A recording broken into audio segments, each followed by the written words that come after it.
मित्रांनो, नाही नाही म्हणत जिल्ह्यातील धान उत्पादक शेतकऱ्यांच्या खात्यावर धानाचा बोनस जवळपास 180 कोटी रुपयांचा बोनस हा शेतकऱ्यांच्या खात्यावर वितरित झाला। परंतु मित्रांनो, अद्यापही बरेच शेतकऱ्यांच्या कमेंट येतात की बाबा आम्हाला अद्यापही धानाचा बोनस हा आमच्या खात्यावर वितरित झाला नाही। मग मित्रांनो, हा धानाचा बोनस वाटप तर झाला, 180 कोटी रुपये शेतकऱ्यांच्या खात्यावर जमा तर झाले, तर मित्रांनो अद्यापही बाकी शेतकरी हे वंचित का आहेत धानाच्या बोनसपासून, त्याविषयीची सविस्तर माहिती आपण आजच्या व्हिडिओमध्ये क्लिअर करण्याचा प्रयत्न करणार आहोत। आता मग उर्वरित शेतकऱ्यांना हा धानाचा बोनस कधीपर्यंत वितरित होईल ते देखील आपण आजच्या व्हिडिओमध्ये क्लिअर करणार आहोत। तत्पूर्वी जर चॅनलवर नवीन असाल तर चॅनलला सबस्क्राईब करा आणि समोरील जे बेल आयकन बटन आहे ते दाबायला विसरू नका। तर नमस्कार मित्रांनो, मी राज सुरेश, स्वागत आहे कृषीमॅन यूट्यूब चॅनलमध्ये। मित्रांनो, तुम्हाला देखील काही प्रश्न असतील तर डायरेक्टली इंस्टाग्रामला मेसेज करून विचारू शकता। इंस्टाग्राम आयडी हा डिस्क्रिप्शन बॉक्समध्ये दिलेला आहे। त्याचबरोबर मित्रांनो, आपण काल व्हिडिओमध्ये माहिती घेतली की गडचिरोली जिल्ह्यामध्ये वाटपाला सुरुवात म्हणजे आजपासून वाटपाला सुरुवात होणार आहे। तर मित्रांनो, दुपारीपासून ह्या शेतकऱ्यांच्या खात्यावर रकमा जमा होणार आहेत।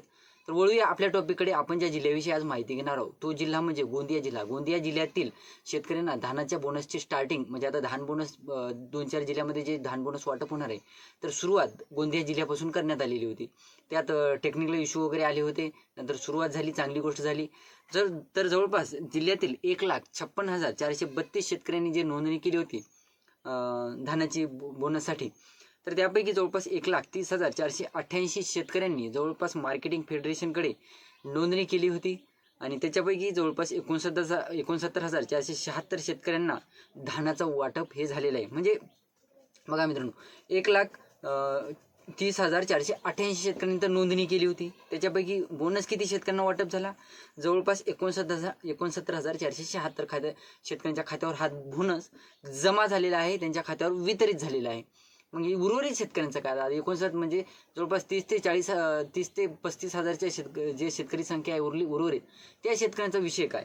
तर जवळपास जे 180,61,56,000 जे धानाचं बोनसची जी रक्कम मंजूर करण्यात आलेली होती, तर त्याच्यापैकी जवळपास 180,61,53,000 रुपये हे शेतकऱ्यांच्या खात्यावर जमा झालेले आहेत। म्हणजे उरले किती? 3-4 हजार रुपये उर्वरित राहिलेले आहेत। मग तेवढा निधी हा शेतकऱ्यांच्या खात्यावर जमा झालेला आहे। मग तरीसुद्धा शेतकरी अद्यापही धानाच्या बोनसच्या प्रतीक्षेत का आहेत? आता वारंवार व्हिडिओमध्ये आपण सांगतो की बाबा ज्या शेतकऱ्यांनी आदिवासी विकास कडे नोंदणी केलेली होती अशा शेतकऱ्यांना वाढ बघावी लागणार आहे, हे आपण नेहमी व्हिडिओच्या माध्यमातून माहिती घेत आहोत। परंतु मित्रांनो, ज्या शेतकऱ्यांनी मार्केटिंग फेडरेशनकडे नोंदणी केली आहे या शेतकऱ्यांना धानाचं बोनस वाटप होणार आहे, हे देखील आपण व्हिडिओच्या माध्यमातून माहिती घेतली होती। परंतु मित्रांनो, राहिला विषय, आता तुम्ही मार्केटिंग फेडरेशनकडे नोंदणी केलेली असून सुद्धा तुमच्या खात्यावर अद्यापही रक्कम का जमा झाली नाही? आता 180 कोटी रुपयाचा निधी फायनली 2-3 हजार रुपये उर्वरित आहेत, बाकी सगळा निधी वाटप झालेला आहे असं सांगण्यात येत आहे। मग अद्यापही तुमच्या खात्यावर वितरित झालेली रक्कम वितरित होणं बाकी का आहे? तर राहिला विषय मित्रांनो, आता जे उर्वरित शेतकरी आहे त्या शेतकऱ्यांना दुसऱ्या टप्प्यामध्ये हा धानाचा बोनस वाटप होणार आहे। लक्षात ठेवा मित्रांनो, तुम्हाला धानाचा बोनस ही वाटप होण्यासाठी दुसऱ्या टप्प्याची वाट बघावी लागणार आहे। आणि आता मला नागपूर जिल्ह्यातून सुद्धा बऱ्याच कमेंट येतात की नागपूर जिल्ह्याविषयी तुम्ही एकाही व्हिडिओमध्ये माहिती दिलेली नाही। तर नागपूर जिल्ह्याविषयी निधीचं सुद्धा अपडेट नाही सध्या, आणि त्यांचं वाटप कधी होईल हे सुद्धा अद्यापही माहिती समोर आलेली नाही, त्या कारणास्तव नागपूर जिल्ह्याचं आपण माहिती घेतलेली नाही। तर मित्रांनो, गोंदिया जिल्ह्यातील जे आता उर्वरित शेतकरी आहे त्या शेतकऱ्यांना दुसऱ्या टप्प्यासाठी वाट बघावी लागणार आहे। त्यासाठी जवळपास 101 कोटी 32 लाख रुपयांचा निधी हा अपर्याप्त पडलेला आहे। म्हणजे जे शेतकरी उर्वरित आहे त्यांच्यासाठी 101 कोटी 32 लाख रुपयांचा निधी लागणार आहे। मग ते दुसऱ्या टप्प्यात जेव्हा हा निधी मंजूर होईल तेव्हा शेतकऱ्यांच्या खात्यावर या रकमा वितरित होईल। जवळपास 26,000 शेतकरी हे अपात्र ठरवण्यात आलेले आहेत धान बोनसपासून।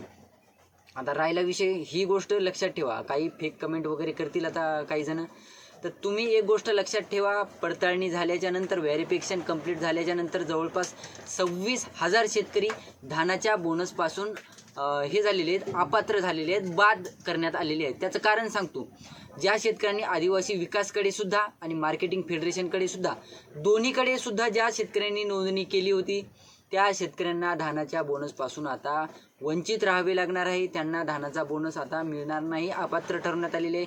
दोन्हीकडे तुम्ही फायदा घेण्याचा प्रयत्न केलेला आहे आणि दोन्हीकडे तुम्ही नोंदणी केल्या कारणास्तव तुमची पडताळणी झाल्याच्या नंतर व्हेरिफिकेशन कंप्लीट झाल्याच्या नंतर तुमची पडताळणी म्हणजे बाद करण्यात आलेली आहे. त्या कारणास्तव 26,000 शेतकरी यापासून वंचित आहे. आता तुम्ही देखील त्या 26,000मध्ये असाल तर ते सुद्धा तुम्ही चेक करून घ्यायला विसरू नका. तर मित्रांनो, 101,32,00,000 रुपयांचा जे निधी दुसऱ्या टप्प्यासाठी मंजूर होणार आहे. आता काही शेतकरी मला कमेंट करतील किंवा दुसऱ्या टप्प्यासाठी निधी कधीपर्यंत मंजूर होईल, दुसरा टप्पा कधी मंजूर होईल. तर मार्केटिंग फेडरेशनसाठी, गोंदिया जिल्ह्यातील मार्केटिंग फेडरेशनसाठी दुसऱ्या टप्प्यासाठी जवळपास 27 जूनला हा दुसऱ्या टप्प्याचा निधी मंजूर होणार आहे, अशी अपडेट समोर आली. ही अपडेट समोर जरी आलेली असली परंतु आता बघत आहोत आपण धान बोनससाठी किती टाळाटाळ होत आहे. तर मग दुसऱ्या आता पहिल्याच टप्प्याचा निधी मंजूर होऊन जवळपास 8 दिवसाच्या नंतर वाटप झालेला आहे. तर मग दुसऱ्या टप्प्याचा निधी हा 27 जूनला निधी मंजूर होईल अशी शक्यता जरी दिसत असली, एक्झॅक्ट 27 जूनला हा निधी मंजूर होण्याची 100% तर गॅरंटी देत नाही आपण, परंतु निधी मंजूर होणार आहे अशी माहिती समोर आलेली आहे. त्याचबरोबर मित्रांनो, जर 27 जूनला हा दुसऱ्या टप्प्यातील 101,32,00,000 रुपयांचा निधी जर मंजूर झाला तर त्याच दिवशी किंवा त्याच नंतर लगेचच 28 जूनपासून तुमच्या खात्यावर ही रक्कम जमा होईल याची सुद्धा अद्यापही गॅरंटी नाही. कारण की 27 जूनला जर समजा 27 जूनला जर तुमच्या दुसऱ्या टप्प्यासाठी जर निधी मंजूर करण्यात आला तर 27 जून नंतर तुमची वाटप हे जवळपास 1 जुलैपासून होऊ शकते. ही गोष्ट लक्षात ठेवा मित्रांनो. आता तुम्ही म्हणाल की निधी मंजूर झाला तर मग वाटप का नाही झालं. तर मित्रांनो, लगेचच वाटप होणं पॉसिबल नाही. निधी मंजूर केल्याच्या नंतर ते लोक 2-4 दिवसाच्या नंतर तुमच्या खात्यावर या रक्कमा वितरित होतील. तेव्हा सुद्धा काहीतरी पडताळणीच बाकी आहे, व्हेरिफिकेशन बाकी आहे, वगैरे वगैरे काहीतरी रिझन देतील आणि 2-4 दिवसांच्या गॅप नंतर तुमचा निधी हा तुमच्या खात्यावर वितरित होईल. तर ही होती छोटीशी माहिती मित्रांनो गोंदिया जिल्ह्यातील शेतकऱ्यांसाठी. व्हिडिओ आवडला असेल तर लाईक करा, चॅनलला सबस्क्राईब करा आणि जास्तीत जास्त शेतकऱ्यांपर्यंत पोहोचवण्याचा प्रयत्न करा. धन्यवाद.